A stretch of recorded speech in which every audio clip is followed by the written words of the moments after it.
വെല്ലുവിളികളൊന്നും ഇനി ഇവർക്ക് ഒരു തടസ്സമേ അല്ല. മനസ്സ് നിറയെ ആത്മവിശ്വാസത്തിൻ്റെയും മുഖം നിറയെ സന്തോഷത്തിൻ്റെയും ചിരിയാണവർക്ക്.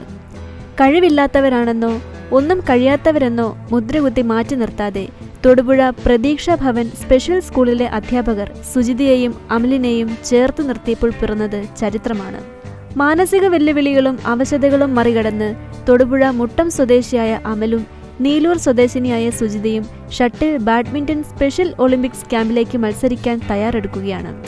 ആത്മവിശ്വാസവും ദീർഘകാല പരിശീലനവും നൽകി ഇരുവരെയും മികച്ച കായിക താരങ്ങളാക്കി വളർത്തിയെടുത്തതിൽ തൊടുപുഴ പ്രതീക്ഷ ഭവന്റെ പങ്കും ചെറുതല്ല.